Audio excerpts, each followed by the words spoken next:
네, 박사님. 응, 저희가 지난 영상에서 이제 결혼 정보회사 얘기도 했고, 그다음에 외국인이랑 이제 그런 또 결혼해서 다민족, 다인종 국가로 간다 이런 얘기를 했는데요.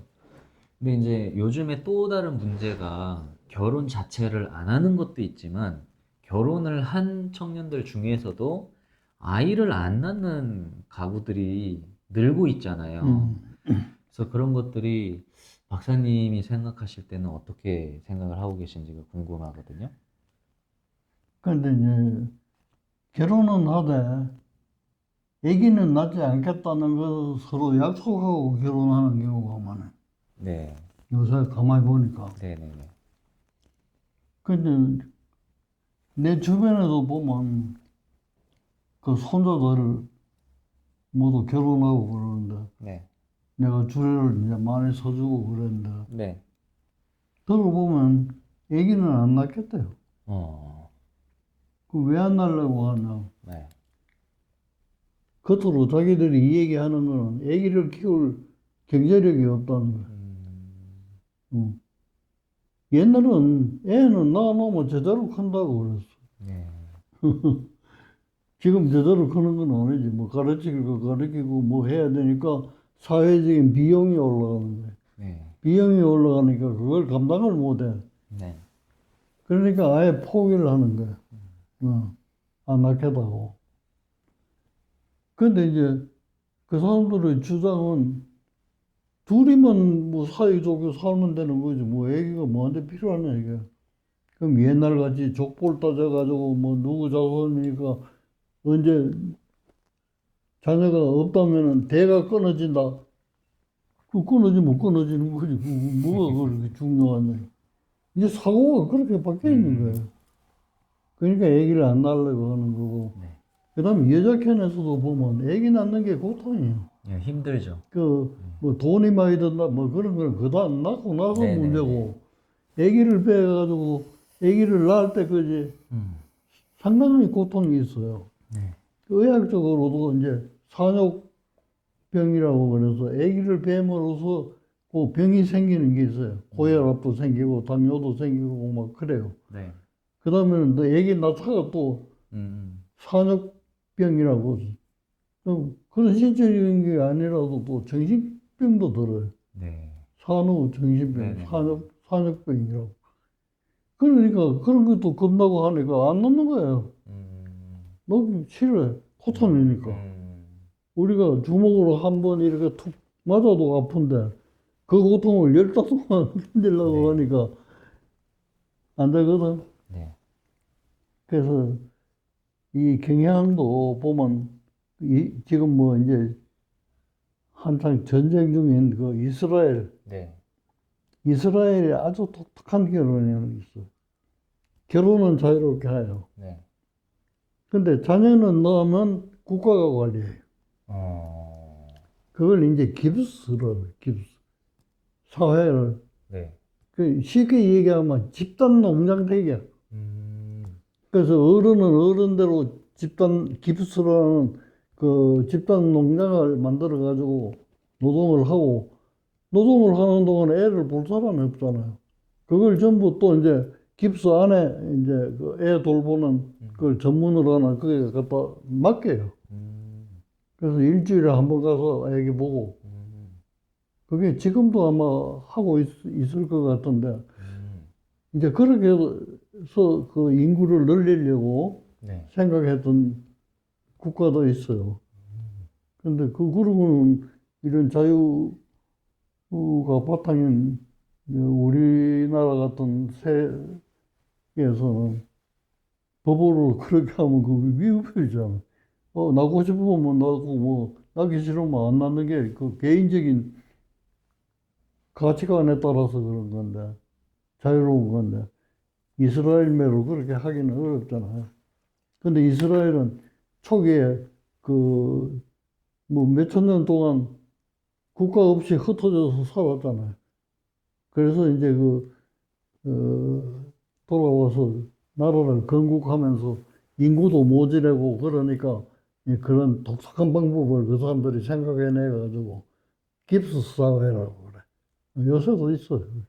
박사님 말씀을 이렇게 듣다 보니까 원래 이제 그 인간들이 사회를 이렇게 형성해서 음, 왜 옛날에도 그런 말 있잖아요. 아이가 하나 이제 나오면 온 마을 주민이 그 아이를 다 키운다고. 음, 그런 것처럼 정말 그 아이는 물론 엄마 아빠가 있어서 나왔겠지만 정말 육아를 하고 한 명의 사회인으로서 일을 할 때까지 키워내는 거는 그 하나의 공동체가 음. 결국에는 그 아이의 스승이 될 수도 있고 친구가 될 수도 있고 부모가 되기도 하는 그런 것도 저는 나쁘다고 생각이 들지 않네요. 그거는 이제 네. 공동체에서 네. 애에게 영향을 준다는 얘기지. 네네.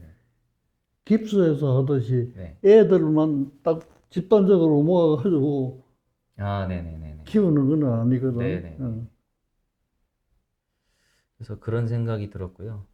그 또 아까 박사님 말씀하신 대로 뭐 꼭 경제력뿐만이 아니고 정말 특히 여성 같은 경우에는 신체적으로 힘든 부분이 있고 뭐 질병이라든지 그다음에 정서적으로도 정신적으로도 뭐 산후 우울증이라든지 이런 것들 때문에도 여성들이 출산을 더 기피하고 좀 두려워하고 이런 게 있다고 하셨잖아요.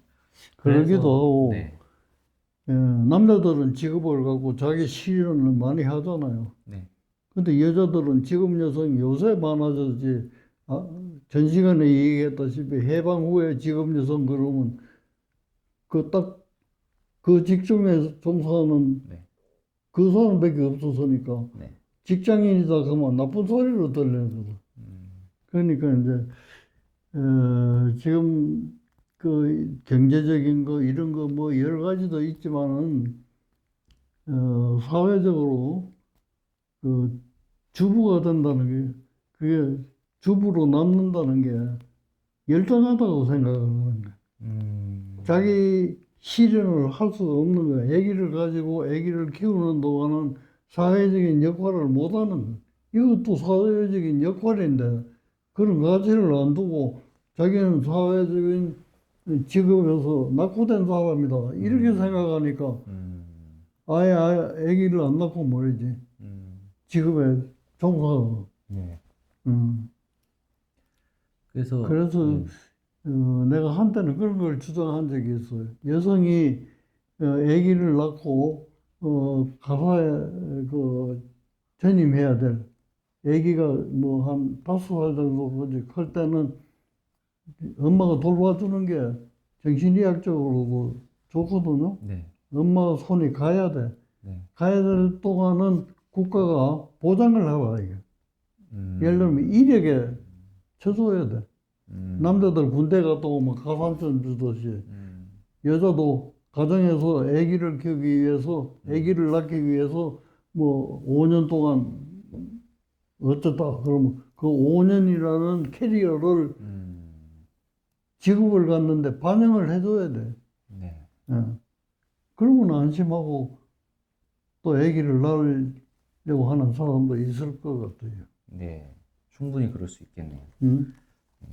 그래서 박사님 그 이제 방금 말씀하신 대로 여성들은 이제 그렇게 본인의 커리어가 망가질 수도 있고 끊길 수도 있고 그다음에 출산을 하고 나면 일단 몸도 망가지잖아요. 그럼. 그러니까 이제 그런 거를 두려워하는 여성들이 있다 보니까 최근에 이제 미국이나 이런 데서 유행하는 게 대리모를 통해서 아이를 낳는 거 그게 이제 또 유행이래요. 그것도 유행하겠지. 예, 그래서 응. 이제 박사님, 앞으로는 네, 이 인공지능을 통해서 아기 낳을 시기가 올는지도 모르겠어. 네. 그래서 그렇게 뭐 대리모를 통해서 아이를 낳든지 아니면 정말 박사님 말씀대로 어떤 뭐 인큐베이터를 통해서 아이를 이렇게 낳는다고 했을 때 그러면 그것이 그 아이를 이렇게 기르는데 어떤 정서적으로 좀 문제가 되거나 그러진 않을까요? 그런 문제가 미국에서 많이 생겼잖아요. 우리가 선진국이라고 생각하는 미국 사회가 어떻게 발전돼 갔는가를 보면은 금방 알 수가 있어요. 대리목 하는 게 엄마가 아니잖아. 대리하는 게 붙었으니까. 네. 그 대리모가 주는 정서하고 음, 엄마가 주는 정서하고는 다른 거예요. 네. 어. 그 혈연적인 것과 비혈연적인 것 이렇게 생각하면 달라요. 그런데 이제 그런 식으로 생각하면 요즘 애들은 엄마가 너무 많아요. 엄마가. 자, 낳아주는 엄마 있죠. 그 유치원 가면 유치원에 엄마가 있죠.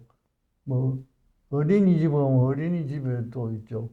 학교 가면 또 학교 엄마가 있죠. 그거보다 또 이제 뭐 핸드폰을 털어놓으면 그 안에 또 엄마가 얼마나 많아요. 헷갈릴 것 같아. 네. 음.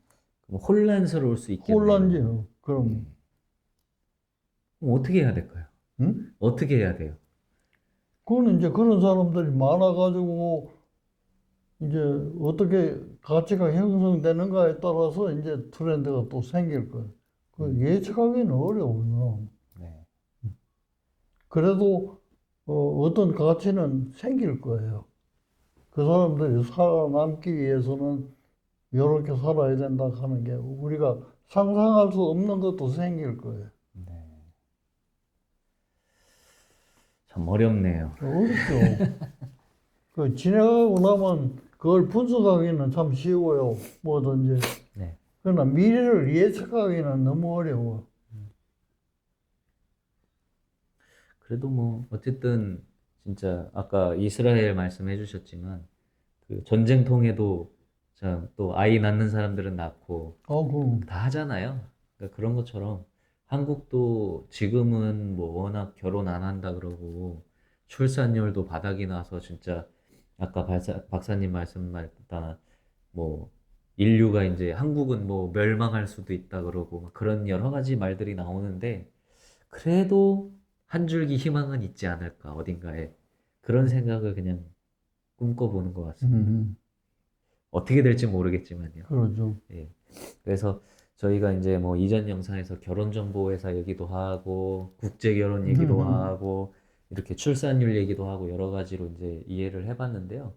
어, 벌써 1시간이 되었습니다. 영상을 그래서? 촬영한 지가. 그래서 오늘 이제 주제는 여기서 마무리를 하는 걸로 하고요. 다음 영상에는 또 다른 재미난 주제를 가지고 대화를 해보면 좋을 것 같습니다. 네, 박사님, 감사합니다. 그래, 이 유튜브 찍고 네. 신선생도 결혼할 생각이 생겼는지 모르겠어. 저는 잘 모르겠습니다. 저는 잘 모르겠어요. 그래서 더 궁금해서 박사님한테 좀 질문을 해보는 것도 있는 것 같아요. 뭐 결혼을 하고 싶어서라기보다는 떠밀려서. 그냥 어떤 느낌일까? 그리고 뭐 그래서 아까 박사님 말씀하신 게 옛날 얘기하면서 또 박사님 실제 사례도 말씀해 주시고 그런 것들이 되게 재밌었던 것 같아요.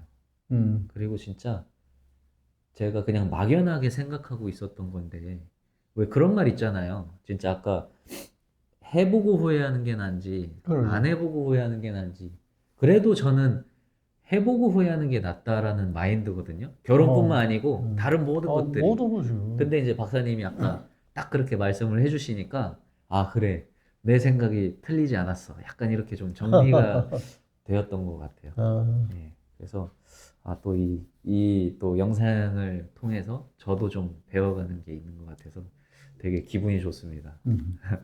그래서 박사님은 또 이번 주제가 되게 좀 재미있으셨나 모르겠네요. 신선생도 결혼해가지고 네. 5쌍둥이 낳고 애국 가서. 근데 저는요, 박사님, 만약에 하게 된다면, 그리고 만약에 애를 갖게 된다면, 저는 기왕이면 많이 하는 게 낫지 않을까 싶어요. 최대한 많이 그냥. 요즘은 다 한 명씩만 하잖아요. 많아봤자 2명. 저는 최소 3명. 예. 최고 3명. 최소. 아무리 적어도. 최저. 예. 그 정도는 해야 되지 않을까 생각을 합니다. 그냥 막연하게. 우리 할머니는 혼자서 12를 낳았어. 12. 그게 내 사촌 형님이 우리 아버지보다 나이 많은 형님이 있어. 12명. 옛날에는 다 나다 하면 10명이야. 그래도 12는 많은 거 아닌가요? 그 당시에도? 그 당시에는 많은 거 아니야. 그래요? 응. 오, 나 아빠가 막 열은 더 나요. 허허. 12이면은 뭐 거의 그냥 한 평생을 애만 낳다가 그렇게. 그러니까 막내는 내 사촌 형님보다 나이가 적다니까. 아, 참 세상이 그렇게 변하네요. 그러니까 예, 그게 얼마 전이잖아. 우리 할머니 때인데 그러게요. 이렇게 변한 거예요. 맞습니다. 참 알면 알수록 우리의 그래서 삶은 참 신비로운 것 같습니다. 그럼 또 어떻게 변할지 이제 상상하면 막 그런 것도 재밌어. 그래서 오늘 영상은 여기서 마무리하고요. 그래, 예, 다음에 또 찾아뵙도록 하겠습니다. 그렇게 합시다. 감사합니다. 예.